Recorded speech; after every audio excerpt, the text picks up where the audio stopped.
and our greatness. Thank you. Good morning. I will shortly be seeing His Majesty the King to offer my resignation as Prime Minister. To the country, I would like to say first and foremost, I am sorry. I have given this job my all, but you have sent a clear signal that the government of the United Kingdom must change, and yours is the only judgment that matters. I have heard your anger, your disappointment, and I take responsibility for this loss.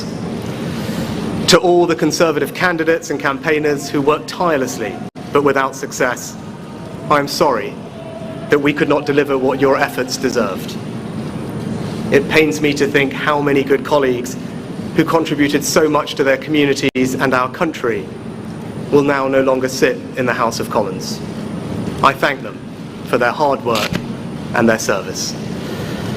Following this result, I will step down as party leader, not immediately, but once the formal arrangements for selecting my successor are in place.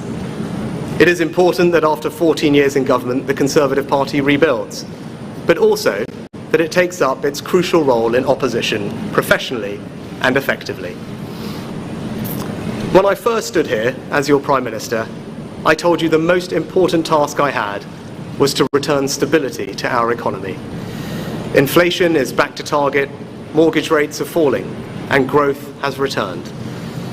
We have enhanced our standing in the world, rebuilding relations with allies, leading global efforts to support Ukraine, and becoming the home of a new generation of transformative technologies.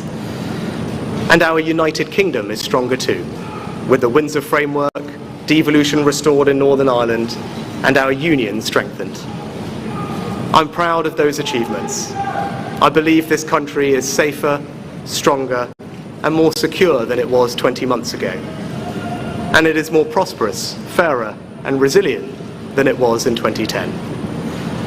Whilst he has been my political opponent, Sir Keir Starmer will shortly become our Prime Minister. In this job, his successes will be all our successors, and I wish him and his family well. Whatever our disagreements in this campaign, he is a decent, public-spirited man who I respect. He and his family deserve the very best of our understanding as they make the huge transition to their new lives behind this door, and as he grapples with this most demanding of jobs in an increasingly unstable world. I'd like to thank my colleagues, my cabinet, the civil service, especially here in Downing Street, the team at Chequers, my staff, CCHQ, but most of all, I'd like to express my gratitude to my wife Akshata and our beautiful daughters. I can never thank them enough for the sacrifices they have made so that I might serve our country.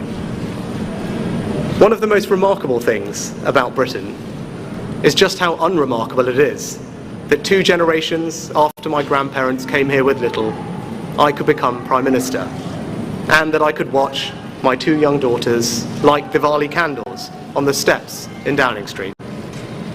We must hold true to that idea of who we are, that vision of kindness, decency, and tolerance that has always been the British way.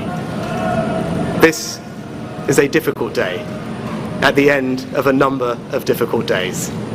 But I leave this job honoured to have been your Prime Minister.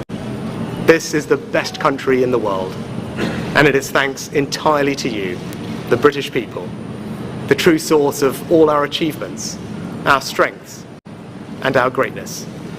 Thank you.